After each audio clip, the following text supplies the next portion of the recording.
Technicals മാത്രം നോക്കുന്നവർക്ക് വേണ്ടി junior എഞ്ചിനീയറുടെ എക്സാം ഉണ്ട്. അതിൻ്റെയൊക്കെ ഓൾറെഡി എന്നാണ് ആ ഒരു നോട്ടിഫിക്കേഷൻ വരാൻ പോകുന്നത്, അതിൻ്റെ ഒരു ക്ലോസിംഗ് ഡേറ്റും അതുപോലെ എക്സാം ഏത് മാസം ആയിരിക്കും എന്നുള്ളത് ഒരു അപ്രോക്സിമേറ്റ്. ഡെഫിനറ്റ്ലി നിങ്ങൾക്കറിയാം മാത്സിൽ കൂടുതൽ അല്ലെങ്കിൽ ക്വാണ്ടിറ്റേറ്റീവ് ആപ്റ്റിറ്റ്യൂഡിൽ കൂടുതലും നിങ്ങളുടെ കാൽക്കുലേഷൻ അടിസ്ഥാനമാക്കിയിട്ടായിരിക്കും ക്വസ്റ്റ്യൻസ് നിങ്ങൾ സോൾവ് ചെയ്യാനായിട്ട് പോകുന്നത്.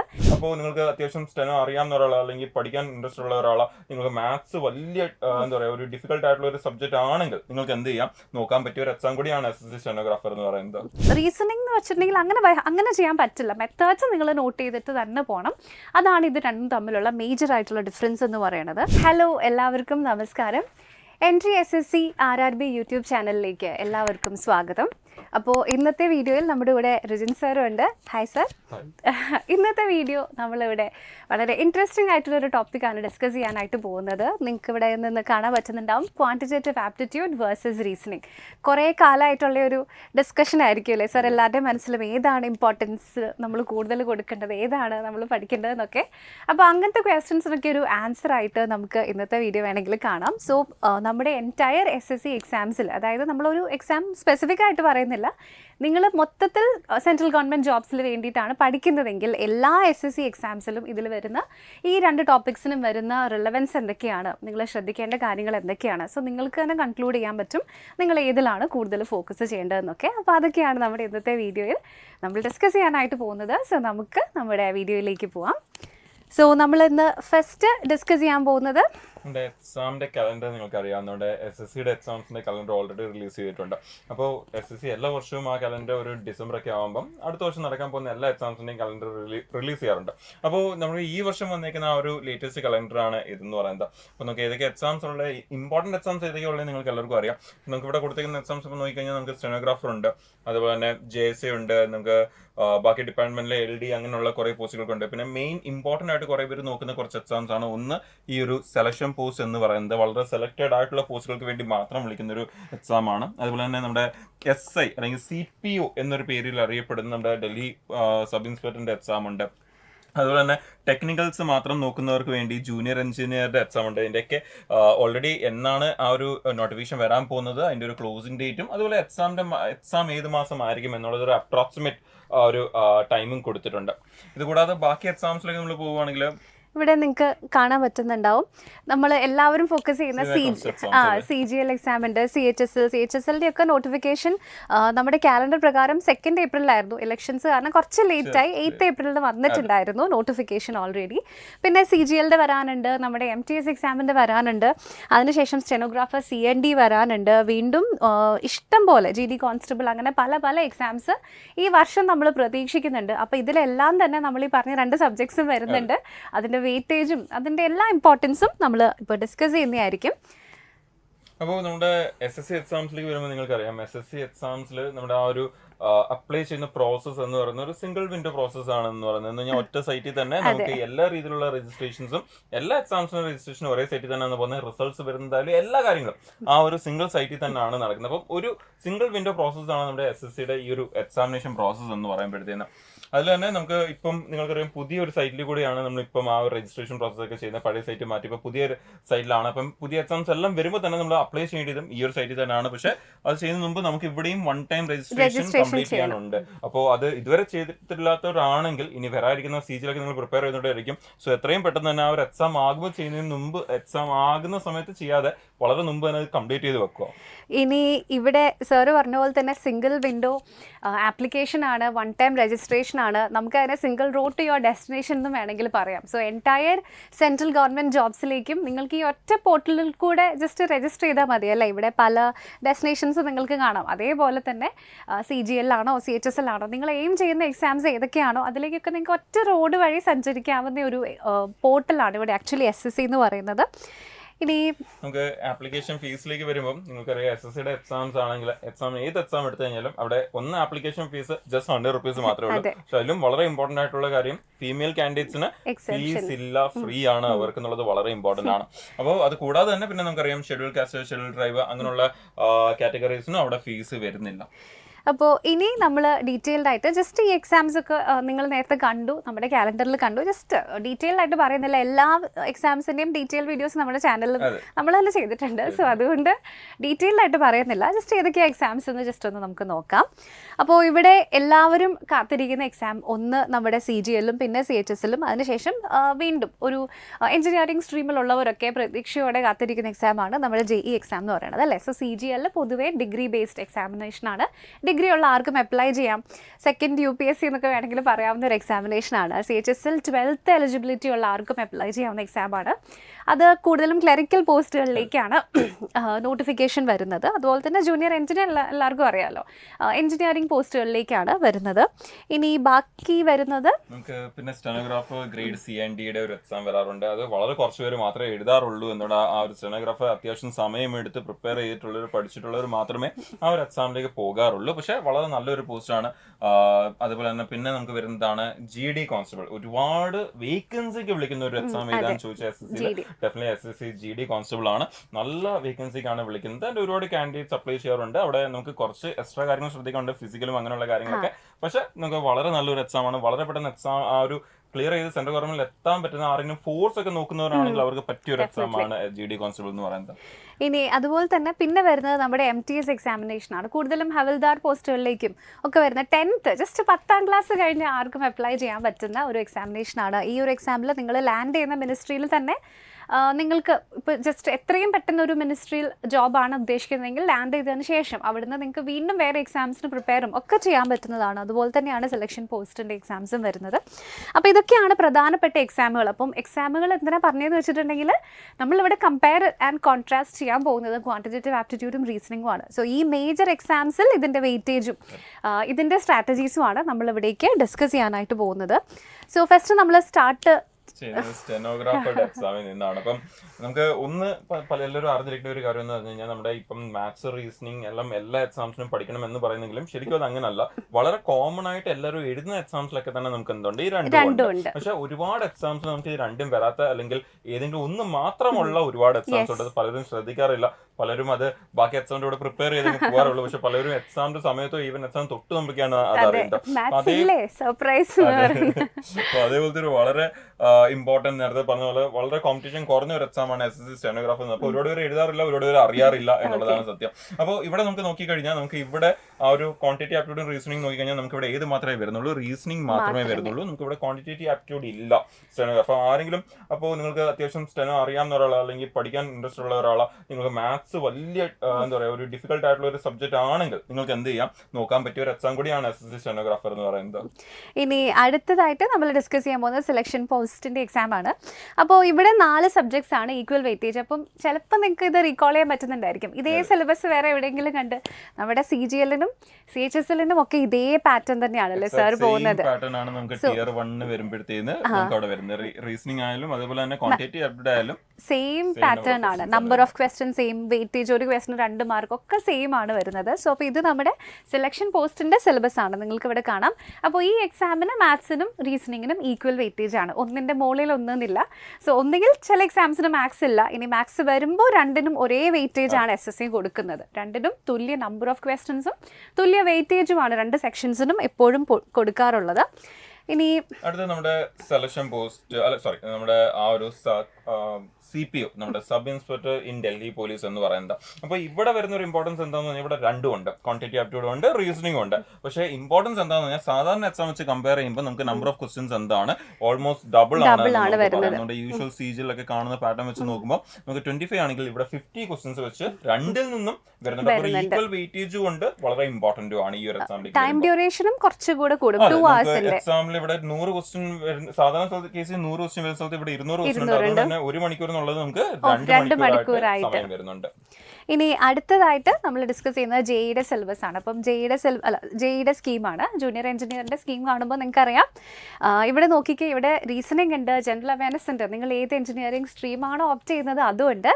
പക്ഷേ മാത്സ് കാണുന്നില്ല അല്ലേ. സോ മാത്സ് ഇല്ലാത്ത അടുത്ത എക്സാമിനേഷനാണിത്. അപ്പം മാത്സിന് 2 പോയിന്റ് ലൂസ് ചെയ്തു. 2 എക്സാംസിനപ്പം മാത്സ് വന്നിട്ടില്ല. ഇവിടെ റീസണിങ് എന്തായാലും വന്നിട്ടുണ്ട്. അപ്പം ഇതിൻ്റെ വെയിറ്റേജ് നിങ്ങൾ നോക്കിയാൽ മറ്റുള്ള എക്സാംസിലെ പോലെ തന്നെയാണ്. ലൈക്ക് ഇവിടെ ഈക്വൽ വെയിറ്റേജ് ആണ്.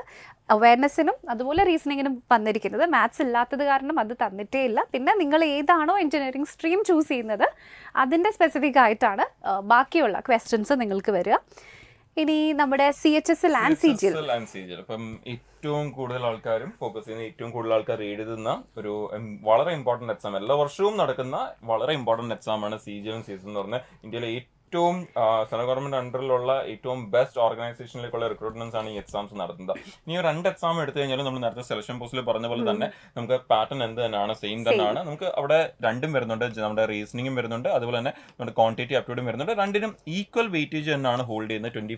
25 ക്വസ്റ്റ്യൻസ് ആണ് വരുന്നത്. ഓരോ ക്വസ്റ്റിനും 2 മാർക്ക് വെച്ചാണ്. അതുകൊണ്ട് തന്നെ 50 മാർക്സ് ആണ് നമുക്ക് അവിടെ വരുന്നത്. അപ്പോൾ ഏറ്റവും ഇമ്പോർട്ടന്റ് ആയിട്ടുള്ള എക്സാംസ്, ഏറ്റവും കൂടുതൽ ആൾക്കാർ എഴുതുന്ന എക്സാംസ് എടുത്തു കഴിഞ്ഞാൽ അവിടെ എല്ലാം തന്നെ നമ്മുടെ ക്വാണ്ടിറ്റി ആപ്റ്റിറ്റ്യൂഡും റീസണിങ്ങും ഒരേപോലെയാണ് പോകുന്നത്. പക്ഷെ ഒരുപാട് പേര് കണ്ടിട്ടില്ലാത്ത, ഇപ്പൊ എനിക്ക് തോന്നുന്നു ഈ എക്സാംസിലേക്ക് പ്രിപ്പയർ ചെയ്യുന്ന മിക്കവാറും ജെയുടെ സിലബസ് അല്ലെങ്കിൽ എക്സാമിന്റെ ഒരു പാറ്റേൺ കണ്ടിട്ട് പോലും കാണത്തില്ല. പക്ഷെ അങ്ങനെയൊക്കെയുള്ള എക്സാംസിനൊക്കെ തന്നെ നമുക്ക് അവിടെ റീസണിങ് ആണ് ചോദിക്കുന്നത്, ക്വാണ്ടിറ്റി ആപ്റ്റിറ്റ്യൂഡ് വരുന്നില്ല അവിടെ. ഇനി നെക്സ്റ്റ് നമുക്ക് വരുന്നത് നമ്മുടെ MTS എക്സാമിനേഷൻ ആണ്. സോ ഇവിടെയും മാത്സിനും റീസണിങ്ങിനും ഈക്വൽ വെയിറ്റേജ് കൊടുക്കുന്നുണ്ട്. പക്ഷേ നമ്പർ ഓഫ് ക്വസ്റ്റ്യൻസ് ഡിഫറെൻ്റ് ആണ്. അതേപോലെ തന്നെ വെയിറ്റേജും ചെറിയ രീതിയിൽ ഡിഫറൻസ് ഉണ്ട്. ഇപ്പം മാത്സിനും റീസണിങ്ങിൽ നിന്നും നമുക്ക് ബേസിക്കലി 20 and 20 ആണ്. നേരത്തെ നമുക്ക് 25 ക്വസ്റ്റ്യൻസിൽ നിന്ന് 50 മാർക്സ് ആയിരുന്നു. ഇവിടെ ഒരു ക്വസ്റ്റ്യന് 3 മാർക്സ് വീതമാണ്. എന്ന് വെച്ചാൽ 20 ക്വസ്റ്റ്യനിൽ നിന്ന് 60 മാർക്സ് ആണ് അപ്പം ഇവിടെ വരുന്നത്. സോ ആ ഒരു വെയിറ്റേജിൽ ഡിഫറൻസ് ഉണ്ട്. പക്ഷേ രണ്ടിനും ഉള്ളത് തുല്യ വെയിറ്റേജ് തന്നെയാണ് അല്ലേ. സോ മാത്സിനും റീസണിങ്ങിനും ഈക്വൽ വെയിറ്റേജ് തന്നെയാണ് ഈ എക്സാമിൽ വരുന്നത്. അപ്പോൾ ഏകദേശം ഒരു ഐഡിയ നിങ്ങൾക്ക് കിട്ടിയിട്ടുണ്ടാവുമല്ലോ. അപ്പോൾ ഇനി നമ്മൾ ചെയ്യാനായിട്ട് പോകുന്നത് കമ്പാരിസൺ ആണ്. അതായത് ഇത് രണ്ടും നിങ്ങൾ പഠിക്കേണ്ടത് തന്നെയാണ്. സോ അതിൻ്റെ രണ്ടിൻ്റെയും ഡിഫറൻസസ് എന്തൊക്കെയാണ്, സിമിലാരിറ്റീസ് എന്തൊക്കെയാണെന്നാണ് നമ്മൾ ഇനി ജസ്റ്റ് നോക്കുന്നത്. അപ്പോൾ ഫസ്റ്റ്, അപ്പോൾ നമുക്ക് ഈ ഒരു സിലബസ് നമ്മൾ ഒരുപാട് വട്ടം കണ്ടിട്ടുണ്ടായിരിക്കും. നമുക്ക് ഈ പറയുന്ന ക്വാണ്ടിറ്റി ആപ്റ്റിറ്റ്യൂഡും അതുപോലെ തന്നെ റീസണിങ്ങിലേക്ക് വരുമ്പോൾ നമുക്കത് പലപ്പോഴും പല പേരുകളിലാണ് കൊടുക്കുന്നത്. ചിലപ്പോൾ അരിത്മെറ്റിക് എന്ന് കൊടുക്കാറുണ്ട്, ചിലപ്പോൾ ക്വാണ്ടിറ്റി ആപ്റ്റിറ്റ്യൂഡ് എന്ന് കൊടുക്കാറുണ്ട്, ന്യൂമറിക്കൽ എബിലിറ്റി എന്ന് പറഞ്ഞു കൊടുക്കാറുണ്ട്. അങ്ങനെ പല പേരുകളിലാണ് കൊടുക്കുന്നത്. അപ്പോൾ നമുക്ക് ഇതിന്റെ അടിയിൽ വരുന്ന വളരെ കോമൺ ആയിട്ട് കാണുന്ന കുറെ ടോപ്പിക്സ് ആണ് നിങ്ങൾ അവിടെ കാണുന്നത്. നമ്മുടെ ക്വാണ്ടിറ്റി ആപ്റ്റിറ്റ്യൂഡിന്റെ അണ്ടറിൽ വളരെ കോമൺ ആയിട്ട് കാണുന്ന കുറെ ടോപ്പിക്സ് ആണ് ഇതെല്ലാം തന്നെ. നമ്മൾ ആ സ്കൂളിൽ എനിക്ക് തോന്നുന്നു ഒരു 4ാം ക്ലാസ് 5ാം ക്ലാസ് കഴിഞ്ഞാൽ അവിടെ തൊട്ട് പിന്നെ കണ്ടിന്യൂ കാണുന്ന ഒരു ടോപ്പിക് പേരുകളാണ് അതെല്ലാം തന്നെ. റീസണിലേക്ക് വരുമ്പോൾ നമുക്ക് റീസണിങ്ങിലും നമുക്ക് വരുന്ന വളരെ കോമൺ ആയിട്ട് നമ്മൾ എക്സാംസിൽ കാണുന്ന കുറേ ടോപ്പിക്സ് ആണ് നമുക്ക് ഇവിടെ വരുന്നത്. ഈ ഒരു ടോപ്പിക്സ് ഓൾമോസ്റ്റ് എല്ലാ എക്സാംസിനും കോമൺ ആയിട്ട് വരുന്ന ടോപ്പിക്സ് കൂടിയാണ്. നമുക്ക് വലിയ വ്യത്യാസം വരാറില്ല. മിക്കവാറും ഏത് എക്സാംസ് എടുത്തു കഴിഞ്ഞാൽ ഈ ഒരു എക്സാംസിലും ഈ ഒരു ഏരിയയിൽ തന്നെയാണ് ടോപ്പിക്സ് വരുന്നത്. ഇനി അപ്പോൾ നമ്മൾ നെക്സ്റ്റ് ഇതിനെ കമ്പയർ ചെയ്യുമ്പോൾ ഏറ്റവും ബേസിക് ആയിട്ട് പറയേണ്ട ഒരു കാര്യം എന്ന് പറയുന്നത്, ഡെഫിനറ്റ്ലി നിങ്ങൾക്കറിയാം മാത്സിൽ കൂടുതൽ അല്ലെങ്കിൽ ക്വാണ്ടിറ്റേറ്റീവ് ആപ്റ്റിറ്റ്യൂഡിൽ കൂടുതലും നിങ്ങളുടെ കാൽക്കുലേഷൻ അടിസ്ഥാനമാക്കിയിട്ടായിരിക്കും ക്വസ്റ്റ്യൻസ് നിങ്ങൾ സോൾവ് ചെയ്യാനായിട്ട് പോകുന്നത്. എന്നാൽ ഇവിടേക്ക് വരുമ്പോൾ നിങ്ങളുടെ കാൽക്കുലേറ്റിംഗ് സ്കിൽസോ അല്ലെങ്കിൽ മാത്തമാറ്റിക്കൽ എബിലിറ്റീസോ ഒന്നുമല്ല, നിങ്ങളുടെ തിങ്കിങ് സ്കിൽസ് ആണ് അല്ലേ. ഇപ്പം ചില ക്വസ്റ്റ്യൻസ് റീസണിങ്ങിൻ്റെ ഒന്നും നമ്മൾ ശരിക്കും പറഞ്ഞാൽ റഫ് വർക്കിൻ്റെ ആവശ്യം പോലും ഇല്ല. നമുക്ക് ക്വസ്റ്റ്യൻ കാണുമ്പോൾ തന്നെ നമുക്ക് ആൻസർ കിട്ടും. പക്ഷേ മാത്സിൽ അത് ഒരു പരിധി വരെ അത്ര പോസിബിൾ അല്ല. സോ ആ 2 ഡിഫറൻസ് ആണ് മെയിൻ ആയിട്ടുള്ളത്. ഇപ്പം നിങ്ങൾ മാത്സ് പഠിക്കുന്ന സമയത്ത് ഡെഫിനറ്റ്ലി നിങ്ങളുടെ ഫൗണ്ടേഷൻ കറക്റ്റ് ആയിരിക്കണം, നിങ്ങൾക്ക് ഫോർമുലാസ് അറിഞ്ഞിരിക്കണം, അത് അപ്ലൈ ചെയ്യുമ്പോൾ മിസ്റ്റേക്സ് വരാതെ നോക്കണം. പക്ഷേ ഇവിടേക്ക് വരുമ്പോൾ നമ്മുടെ ഫോർമുലാസ് പോലെയുള്ളത് വളരെ റെയർ ആണ്. ഇപ്പോൾ റാങ്കിങ്ങിലൊക്കെ നമ്മൾ യൂസ് ചെയ്താലേ ഉള്ളൂ, അല്ലെങ്കിൽ ഫോർമുലാസ് നമ്മൾ അധികം യൂസ് ചെയ്യുന്നില്ല. അതിന് പകരം maximum different types of questions നമ്മൾ സോൾവ് ചെയ്യുമ്പോൾ നമുക്ക് കുറേ സ്ട്രാറ്റജീസ് ബിൽഡ് ചെയ്യാൻ പറ്റും. അത് ഉപയോഗിച്ചിട്ടാണ് നമ്മൾ ക്വസ്റ്റ്യൻസ് സോൾവ് ചെയ്യുന്നത്. സോ കൂടുതലും നിങ്ങളുടെ തിങ്കിങ് സ്കിൽസ് ആണ് അവിടെ നമ്മൾ യൂട്ടിലൈസ് ചെയ്യുന്നത്, സ്ട്രാറ്റജീസ് ആണ് നമ്മൾ യൂട്ടിലൈസ് ചെയ്യുന്നത്. പിന്നെ നമ്മളിപ്പം ഇവിടെ കാൽക്കുലേഷൻ ചിലപ്പം ടൈം എടുക്കാറുണ്ട്, പക്ഷേ അതിൻ്റെ ഷോർട്ട് കട്ട്സ് ഉണ്ട്, അത് വേറെ കാര്യം. നമ്മൾ പൊതുവെ കമ്പയർ ചെയ്യുന്നതേ ഉള്ളൂ. So calculation dependency general intelligence and റീസണിങ്ങിന് പൊതുവെ കുറവാണ്. ഇനി അതേപോലെ തന്നെ ബാക്കി നമ്മളിപ്പം അതിനെ കമ്പയർ ചെയ്യുകയാണെന്നുണ്ടെങ്കിൽ ഡിഫിക്കൽറ്റി ലെവൽ ഏതാണ് ഈസി ഏതാണ് ഡിഫിക്കൽട്ട് എന്ന് പറയാൻ പറ്റില്ല. ഡിപ്പെൻഡ്സ് ഓൺ ദ പേഴ്സൺ അല്ലേ. ഇപ്പോൾ ഒരാൾക്ക് മാത്സ് ഭയങ്കര എളുപ്പമായിരിക്കും, അടുത്ത ആൾക്ക് അങ്ങനെ ആവണമെന്നില്ല. സോ അങ്ങനെയുള്ള ഒരാളോട് റീസണിങ് ആണ് എളുപ്പം എന്ന് പറഞ്ഞാൽ സമ്മതിച്ച് തരത്തില്ല. സോ സെയിം മാനർ നിങ്ങൾ ഫോർമുലാസ് ഒക്കെ പഠിച്ച് നിങ്ങളുടെ ആ ഒരു ഇൻഡിവിജ്വൽ സ്കിൽ അനുസരിച്ചിട്ടാണ് ഈസിയും ഡിഫിക്കൽറ്റിയും ഒക്കെ നമ്മൾ ഡിറ്റർമൈൻ ചെയ്യുന്നത്. സോ ഡിഫിക്കൽറ്റി ലെവൽ ഇപ്പോൾ മാത്സ് ആണെങ്കിൽ ബേസിക് ടു അഡ്വാൻസ് ക്വസ്റ്റ്യൻസ് ഉണ്ടായിരിക്കും. റീസണിങ് ആണെങ്കിലും അതുപോലെ തന്നെ ഈസി ടു കോംപ്ലക്സ് ക്വസ്റ്റ്യൻസും വരാറുണ്ട്. സോ അതൊക്കെ നിങ്ങളുടെ ഇൻഡിവിജ്വൽ അനുസരിച്ചിട്ടാണ്, നിങ്ങളുടെ ടേസ്റ്റ് അനുസരിച്ചിട്ടാണ്. പക്ഷേ അപ്പോൾ ഇതിൽ രണ്ടെണ്ണത്തിലും നമുക്ക് പറയാനുള്ളത് ഇവിടെ മാത്സിന് കൂടുതലും ഫോർമുല ബേസ്ഡ് ആയിട്ടുള്ള രീതിയിലുള്ള ചോദ്യങ്ങൾ വരും. എന്നാൽ റീസണിങ്ങിൽ അങ്ങനെ ആയിരിക്കില്ല. പകരം നമ്മൾ സോൾവ് ചെയ്ത് മെത്തേഡ്സ് ഉണ്ടായിരിക്കും, സ്ട്രാറ്റജീസ് ഉണ്ടായിരിക്കും. നിങ്ങൾ അതാണ് അറിയേണ്ടത്, അല്ലാതെ ഫോർമുലാസ് വെച്ചിട്ടല്ല അധികം ക്വസ്റ്റ്യൻസും വരുന്നത്. ഓക്കെ, ഇനി സിമിലാരിറ്റീസ് ആണ് ഇത് രണ്ടും തമ്മിലുള്ള സിമിലാരിറ്റീസ്. ഇത് രണ്ടും തമ്മിലുള്ള ഒരു സിമിലാരിറ്റിയിലേക്ക് വരുവാണെങ്കിൽ ഒന്ന് വളരെ ഇമ്പോർട്ടൻറ്റ്, നമ്മൾ എക്സാം പോയിന്റ് ഓഫ് വ്യൂ നോക്കുമ്പോഴത്തേന്ന് നമുക്ക് രണ്ടിനും ഈ പറയുന്ന ഏറ്റവും കൂടുതൽ സമയം എടുക്കുന്ന ഒരു എക്സാം, SSC എക്സാംസ് എഴുതുമ്പോൾ ഏറ്റവും കൂടുതൽ സമയം എടുക്കുന്ന ടോപ്പിക്സ് ഏതൊക്കെയാണെന്ന് ചോദിച്ചു കഴിഞ്ഞാൽ ഡെഫിനറ്റ്ലി നമ്മുടെ റീസണിങ്ങും മാത്സും ഒരേപോലെ പറയാറുണ്ട് എല്ലാവരും. നമ്മുടെ GK ഒക്കെ ആണെങ്കിൽ നമുക്ക് ഒരു 5 മിനിറ്റ് 4.5 മിനിറ്റ് ഒക്കെ മതി ചെയ്യാൻ വേണ്ടി. ഇംഗ്ലീഷ് ആണെങ്കിലും ഒരു 10 to 12 മിനിറ്റ്സ് ഒക്കെ മതി. അല്ലെങ്കിൽ നമുക്ക് ഇങ്ങനെ പറയാം, നമ്മൾ എക്സാം എഴുതുന്ന സമയത്ത് മൗസിൽ നിന്ന് കൈ എടുക്കുന്ന 2 ടോപ്പിക്സേ ഉള്ളൂ. ഒന്ന് മാത്സിനും നമ്മൾ എടുക്കാം, റീസണിങ്ങിനും എടുക്കാം. ഇംഗ്ലീഷോ GKയോ നമ്മൾ മൗസിന് കൈ എടുക്കുക, അതേപോലെ തന്നെ കീപ്പ് ചെയ്തുകൊണ്ടേയിരിക്കും. അപ്പോൾ നമ്മൾ അത്യാവശ്യം നല്ലപോലെ സമയം എടുത്ത് ചെയ്യുന്ന 2 ടോപ്പിക്കാണ് മാത്സും റീസണിംഗ് എന്ന് പറയുന്നത്. ഇനി സമയം എടുക്കാനുള്ള കാരണം ഡെഫിനറ്റ്ലി റഫ് വർക്ക് തന്നെയാണ് സമയം എടുക്കുന്നത്. അപ്പം റഫ് വർക്കിൽ വരുമ്പോഴും മെസ്സി നേരത്തെ പറഞ്ഞ പോലെ തന്നെ മാത്സ് ആകുമ്പോൾ നമുക്ക് അവിടെ നമ്മുടെ നമ്പേഴ്സ് സ്ട്രോങ് ആയിരിക്കണം, നമ്മുടെ ആ ഒരു കാൽക്കുലേഷൻ സ്പീഡൊക്കെ സ്ട്രോങ് ആയിരിക്കണം. അങ്ങനെയാണെങ്കിൽ നമുക്ക് റഫ് വർക്ക് എന്ത് ചെയ്യാൻ പറ്റും, കുറയ്ക്കാൻ പറ്റും. പക്ഷെ എത്രയൊക്കെ കുറച്ച് കഴിഞ്ഞാലും നമ്മുടെ റീസണിംഗ് അത്രയും കുറയ്ക്കാൻ നമുക്ക് പറ്റത്തില്ല. മാത്സിൽ എന്തായാലും നമുക്ക് അത്യാവശ്യം നല്ല റഫ് വർക്ക് ചെയ്യേണ്ടി വരും. അതുകൊണ്ട് തന്നെയാണ് ഈവൻ റീസണിംഗും മാത്സോട് കമ്പയർ ചെയ്യുമ്പോഴും മാത്സിന് കുറച്ചുകൂടി സമയം എക്സ്ട്രാ എടുക്കുന്നത്. ഇപ്പോൾ റീസണിംഗ് നമ്മളൊരു 15 മിനിറ്റ് ചെയ്യുകയാണെങ്കിൽ മാത്സിന് എങ്ങനെയായാലും ഒരു 20 മിനിറ്റ് നമുക്ക് എടുക്കാറുണ്ട്. അത് എടുക്കാനുള്ള മെയിൻ റീസൺ റഫ് വർക്ക് ചെയ്യുന്നത് തന്നെയാണ്, എഴുതി പേപ്പർ നിറയ്ക്കാൻ നോക്കുന്നത് തന്നെയാണ് ഒരു വലിയ പ്രശ്നം.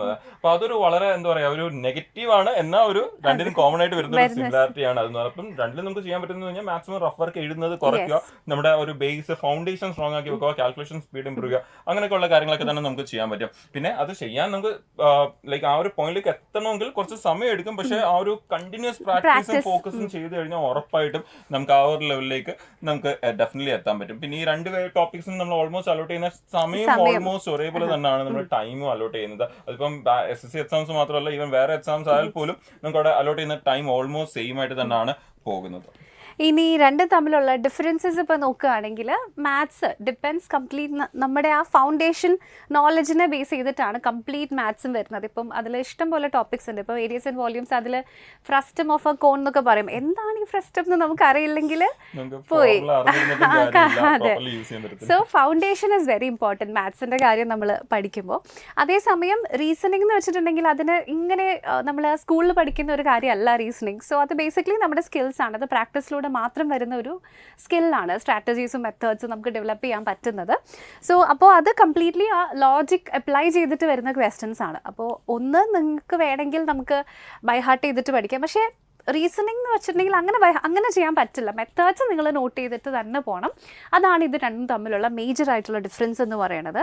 സോ അപ്പോൾ ഇനി കാൽക്കുലേഷൻ പാർട്ട് നോക്കുകയാണെങ്കിൽ മാത്സിൽ ഇപ്പം കാൽക്കുലേഷൻസ് അധികം വരുന്ന സമയത്ത് ചിലപ്പോൾ നമ്മൾ എക്സാമിന് നെർവസ് ഒക്കെ ആണെങ്കിൽ ചിലപ്പം മിസ് ആവാനുള്ള സാധ്യതയുണ്ട്. പക്ഷേ റീസണിങ്ങിൽ അതുപോലെ ഉണ്ട്. പക്ഷേ റീസണിങ്ങിൽ അത്രയും കാൽക്കുലേഷൻ ഡിപ്പെൻഡൻസി ഇല്ലാത്തത് കാരണം അവിടെ കുറച്ച് കുറവാണ്, ആ ഒരു റിസ്ക് കുറച്ച് കുറവാണെന്ന് നമുക്ക് വേണമെങ്കിൽ പറയാം. അപ്പോൾ ഇനി നമ്മുടെ എക്സാംസിൻ്റെ വെയിറ്റേജിനെ വെച്ചിട്ട് നോക്കുകയാണെങ്കിൽ ഡിസ്കസ് ചെയ്തു, ഡീറ്റെയിൽഡ് ആയിട്ട് പറഞ്ഞു കൊടുത്തിട്ടുണ്ട് എല്ലാ എക്സാമും. നമ്മൾ ഓൾറെഡി അത് എല്ലാ എക്സാമിനും പാറ്റേൺ കണ്ടായിരുന്നു. അപ്പോൾ നമുക്ക് വെയിറ്റേജ് നോക്കി കഴിഞ്ഞാൽ സിമ്പിൾ ആയിട്ട് പറയുകയാണെങ്കിൽ ഉണ്ടെങ്കിൽ രണ്ടിനും ഒരേ വെയിറ്റേജ്, ഇല്ലെങ്കിൽ മാത്സ് കാണത്തില്ല, റീസണിംഗ് മാത്രമേ കാണത്തുള്ളൂ എന്ന് നമുക്ക് ഡയറക്റ്റ്ലി പറയാം. അപ്പോൾ ഇതൊക്കെയാണ് നമുക്ക് ഇതിൽ നിന്നും കൺക്ലൂഡ് ചെയ്യാൻ പറ്റുന്ന പോയിന്റ്സ് എന്ന് പറയുന്നത്. അപ്പോൾ ഇതിനെ ഡീറ്റെയിൽഡ് ആയിട്ട് നിങ്ങൾക്ക് ഡിഫറൻഷിയേറ്റ് ചെയ്ത് തന്നിട്ടുണ്ട്. ഏതൊക്കെ എക്സാംസിലാണ് കൂടുതൽ വെയിറ്റേജ് വരുന്നതും റീസണിംഗ് മാത്രം വരുന്ന എക്സാംസ് ഒക്കെ പറഞ്ഞു തന്നിട്ടുണ്ട്. ഇനി നിങ്ങൾ ഏതിലാണോ പ്രിപ്പയർ ചെയ്യാൻ പോകുന്നത് അതനുസരിച്ചിട്ടാണ് നിങ്ങൾ ഇതിന് ഇമ്പോർട്ടൻസ് കൊടുക്കേണ്ടത്. അപ്പോൾ ഇനി നമ്മൾ ഇതിൽ നിന്ന് ശ്രദ്ധിക്കേണ്ട കാര്യങ്ങൾ എന്തൊക്കെയാണ്? രണ്ടിനും സ്ട്രാറ്റജീസ് ഡെവലപ്പ് ചെയ്യുന്നതും റീസണിങ്ങിനാണ്, പക്ഷേ പ്രാക്ടീസും കാൽക്കുലേഷൻസും വരുന്നത് മാത്സിനാണ്. സോ നിങ്ങൾ രണ്ടിലും ഫോക്കസ് ചെയ്യുക. കാരണം ഉള്ള സമയത്ത് രണ്ടിനും ഈക്വൽ വെയിറ്റേജ് ആണല്ലോ. സോ അപ്പോൾ ഒന്നിനെ വിട്ട് അടുത്തതിലേക്ക് പോയിട്ട് കാര്യമില്ല, സമയവും വേണം. അതെ, അതിൻ്റെ ആ ഒരു ലെവലിലേക്ക് എത്താൻ അല്ലേ. സോ ഓൾമോസ്റ്റ് ടൈമും സെയിം തന്നെയായിരിക്കും നമ്മൾ എടുക്കുന്നത്. സോ നിങ്ങളുടെ എക്സാം നിങ്ങൾ ചൂസ് ചെയ്യുന്നതിനനുസരിച്ചിട്ട് നിങ്ങൾക്കിതിന് പ്രിഫറൻസ് കൊടുക്കാവുന്നതാണ്. അപ്പോൾ നിങ്ങൾക്കറിയാം, ഇപ്പോൾ നമ്മുടെ SSCയുടെ കാലണ്ടർ കണ്ടു, SSCയുടെ ഒരുപാട് എക്സാംസ് വരുന്നുണ്ട്. അപ്പോൾ ഇതൊക്കെ എങ്ങനെ പഠിക്കും എന്നുള്ള കൺഫ്യൂഷനൊക്കെ ഉണ്ടെങ്കിൽ പേടിക്കണ്ട. എല്ലാ എക്സാമിനും എക്സാം സ്പെസിഫിക് ആയിട്ടുള്ള കോഴ്സസും ബാച്ചസും നമ്മുടെ എൻട്രി ആപ്പിൽ സ്റ്റാർട്ട് ചെയ്യുന്നുണ്ട്. അപ്പോൾ എന്തെങ്കിലും ഡൗട്ട്സ് നിങ്ങൾക്ക് തോന്നുകയാണെങ്കിൽ ഈ കാണുന്ന നമ്പറിൽ ജസ്റ്റ് ഒന്ന് കണക്ട് ചെയ്താൽ മതി. അതുപോലെ തന്നെ നമ്മുടെ കോഴ്സസ് ഒക്കെ ഓഫർ പ്രൈസസിൽ കിട്ടണമെങ്കിലും ഈ ഒരു നമ്പറിൽ ജസ്റ്റ് കണക്ട് ചെയ്താൽ മതി. റെക്കോർഡഡ് ക്ലാസ്സസ് ഉണ്ട്, ലൈവ് ബാച്ചസും എല്ലാം വരുന്നുണ്ട്. എല്ലാ ഡീറ്റെയിൽസും ഈ നമ്പറിലൂടെ നിങ്ങൾക്ക് കിട്ടും. അല്ലെങ്കിൽ ഈ വീഡിയോയുടെ ഡിസ്ക്രിപ്ഷനിൽ ഒരു ഗൂഗിൾ ഫോം ഉണ്ടാകും. ആ ഫോമിൽ നിങ്ങളുടെ കൺസേൺസ് എന്തെങ്കിലും ഉണ്ടെങ്കിൽ ജസ്റ്റ് എഴുതി ചോദിച്ചാലും മതി. ഓക്കെ, അപ്പോൾ നമ്മൾ ഇന്ന് പറഞ്ഞ കാര്യങ്ങളൊക്കെ എല്ലാവർക്കും മനസ്സിലായിട്ടുണ്ടാവും എന്ന് വിചാരിക്കുന്നു. അപ്പോൾ ഇനി അടുത്ത വീഡിയോയിൽ നമുക്ക് വീണ്ടും കാണാം. Thank you so much.